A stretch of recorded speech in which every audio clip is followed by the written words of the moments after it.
आपण जे पाहतो तेच नेहमी खरं असतं का? कधीकधी एका साध्या गैरसमजामुळे संपूर्ण आयुष्यच बदलून जाऊ शकतं.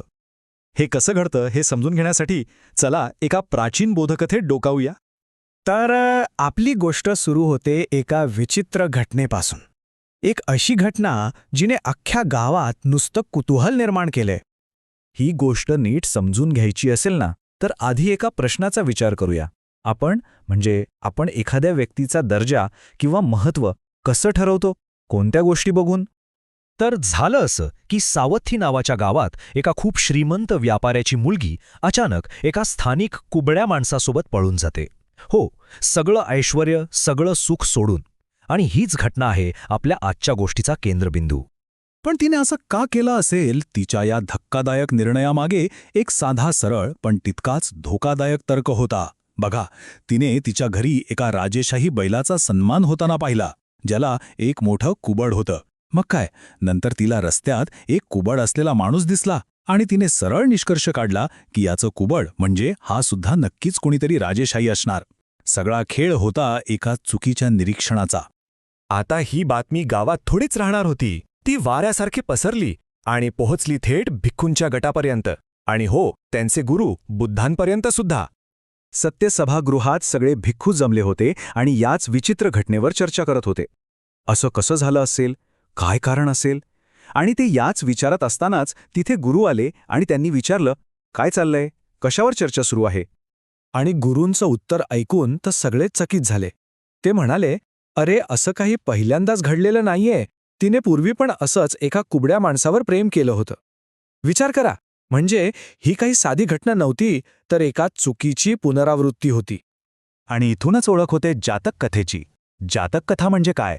तर या बुद्धांच्या पूर्वजन्माच्या कथा आहेत. या कथांमधून वर्तमानात घडणाऱ्या घटनांमागचं कारण आणि त्यातून मिळणारा बोध सांगितला जातो. म्हणजे वर्तमानाचा गुंता सोडवण्यासाठी भूतकाळाची किल्लीच जणू.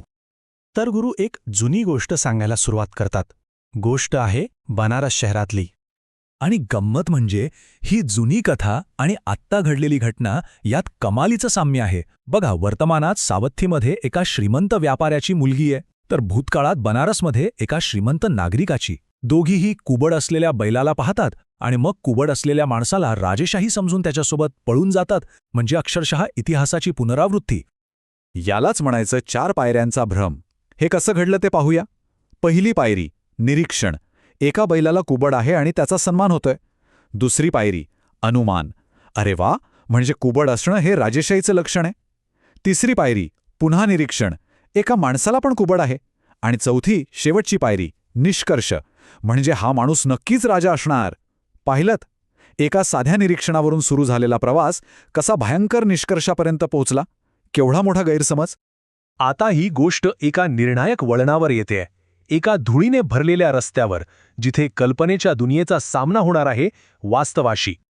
आणि योगायोग बघा, याच रस्त्यावरून बोधिसत्व प्रवास करत होते. बोधिसत्व म्हणजे गुरूंचाच पूर्वजन्म. आणि ते त्याच मुलीला आपल्या मुलाच्या लग्नासाठी न्यायला निघाले होते आणि नेमकं त्याच वेळी त्यांना हे पळून गेलेलं जोडपं दिसतं.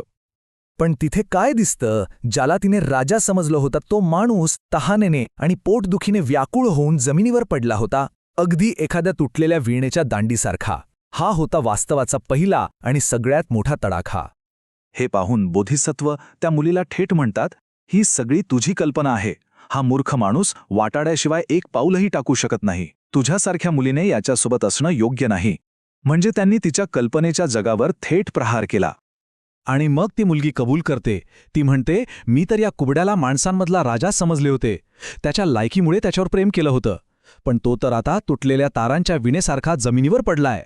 तिच्या या एका वाक्यातच तिचा सगळा भ्रम कसा तुटला हे स्पष्ट दिसतं.